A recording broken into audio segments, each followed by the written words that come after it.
The scorching sun beat down on Fort Benning as Drill Sergeant Marcus Iron Thompson surveyed the latest batch of recruits lined up for basic training.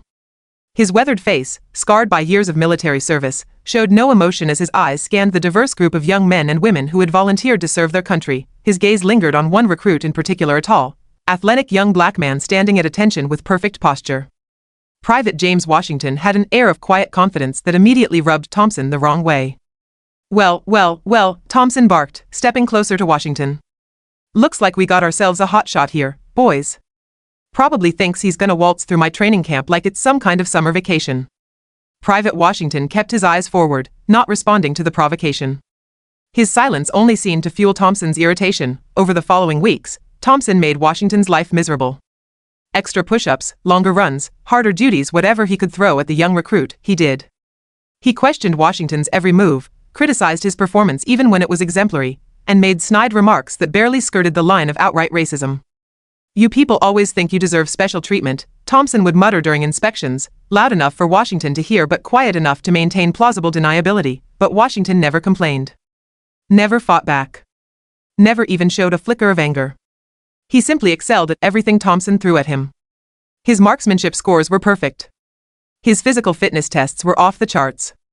His leadership during group exercises was natural and inspiring. The other recruits began to notice. They saw how Washington helped struggling teammates without being asked. They watched him maintain his composure under Thompson's relentless harassment. Slowly, he became the unofficial leader of their unit, earning respect through his actions rather than demanding it. 3 months into training, everything changed. It was a humid Tuesday morning when Captain Rodriguez called Thompson into his office.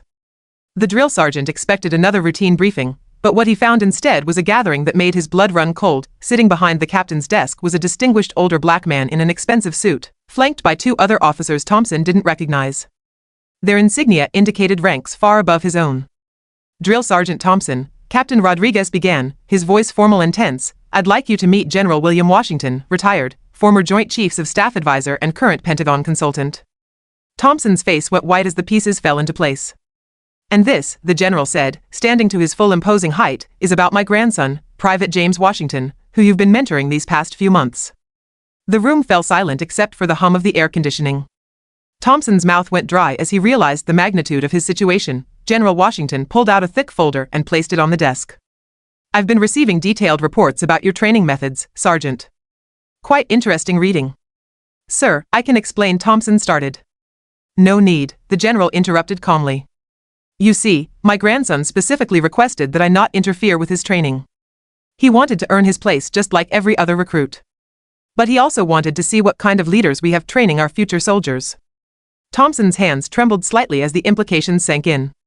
"Private Washington has been documenting everything, Sergeant. Not to get you in trouble, but to understand how prejudice operates in our military. You've been his case study in institutional bias." The general walked around the desk, stopping inches from Thompson. "But here's what's interesting, Sergeant. Despite your treatment of him, my grandson has nothing but respect for this institution. He believes that people like you can change. He believes that even you deserve a chance at redemption." Thompson felt his worldview crumbling. Everything he thought he knew about superiority, about who deserved respect, about what made a good soldier, it was all wrong. "What happens now, sir?" Thompson asked quietly. General Washington studied him for a long moment. "That depends on you, Sergeant. My grandson graduates tomorrow at the top of his class. You have a choice. You can continue being part of the problem, or you can become part of the solution." The next morning, during the graduation ceremony, something unprecedented happened. Drill Sergeant Thompson publicly apologized to Private Washington in front of the entire unit. Not just for the harassment, but for his prejudice, his blindness, and his failure as a leader. "Private Washington," Thompson said, his voice carrying across the parade ground, "you've shown me what real strength looks like. You've demonstrated honor, discipline, and character that I can only hope to someday match. I'm sorry I wasn't the leader you deserved, but I promise to be better." Private Washington stepped forward and saluted his former tormentor. "Drill Sergeant Thompson, you taught me something valuable too. You taught me that sometimes the best way to defeat hatred is not with anger, but with excellence. And that everyone deserves a chance to grow." As the ceremony concluded and families gathered around their newly graduated soldiers, Thompson watched General Washington embrace his grandson with pride. The old soldier caught Thompson's eye and nodded, not with forgiveness exactly, but with acknowledgement that growth was possible. Years later, Thompson would become one of the military's most vocal advocates for diversity and inclusion training. He would tell anyone who would listen about the young recruit who taught him that strength comes not from putting others down, but from lifting them up, and Private Washington. He went on to become Lieutenant Washington, then Captain Washington, and eventually followed in his grandfather's footsteps, serving with distinction and breaking barriers wherever he went. But he never forgot the lesson from basic training, that sometimes the greatest victories come not from defeating your enemies, but from helping them become better than they ever thought possible. The story became legend at Fort Benning, a reminder that character isn't about where you start, but about where you choose to go.